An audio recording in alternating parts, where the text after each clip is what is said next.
Oke, assalamualaikum warahmatullahi wabarakatuh. Pada kesempatan ini, teman-teman, kita akan sama-sama untuk menggambar atau mendesain pemahaman kita terkait konsep perpajakan yang lebih spesifik terkait teori pemungutan pajak.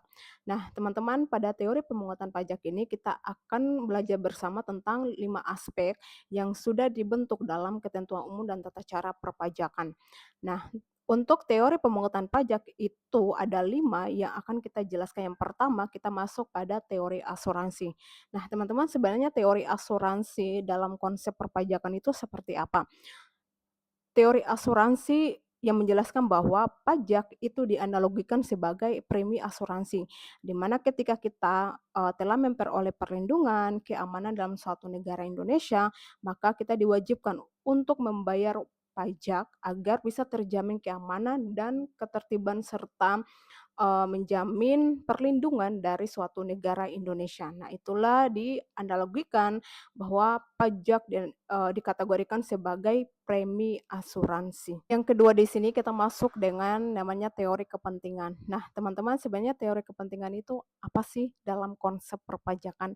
Jadi, untuk teori kepentingan menjelaskan bahwa beban pajak itu harus berdasarkan kepentingan masing-masing wajib pajak.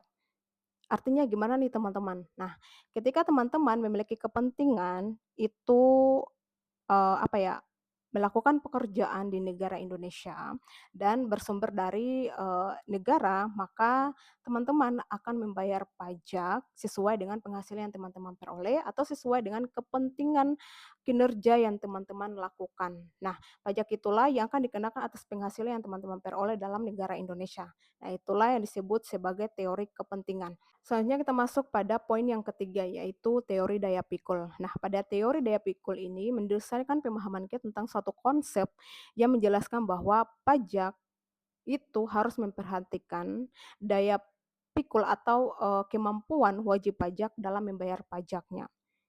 Nah, setiap pemungutan pajak kepada wajib pajak itu harus memperhatikan objek wajib pajak. Objek wajib pajak ini apa sih, teman-teman? Nah, objek wajib pajak itu penghasilan yang diperoleh oleh wajib pajak itu sendiri.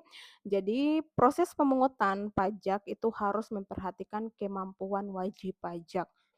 Selanjutnya kita masuk pada teori yang keempat, yaitu teori bakti. Dalam konsep teori bakti ini menggambarkan bahwa pajak itu harus dianggap sebagai suatu kewajiban. Karena pajak itu menghubungkan antara pemerintah dengan rakyat, di mana rakyat Indonesia membayar pajak kepada kas negara dan negara akan menjamin perlindungan, akan menjamin keamanan, akan menjamin kesejahteraan kepada rakyat Indonesia. Dan konsep teori pemungutan pajak mengindikasikan bahwa pajak harus dianggap suatu kewajiban masyarakat kepada negara. Yang kelima di sini kita masuk pada teori asas daya beli, di mana pajak dianggap sebagai daya beli atau transaksi timbal balik. Ketika kita sudah membayar pajak ke kas negara, kita akan memperoleh timbal balik seperti, perlindungan, jaminan hidup yang layak oleh negara, misalkan memberikan fasilitas, kesehatan, menjamin fasilitas pendidikan yang gratis, dan menjamin, kesejahteraan bagi masyarakat.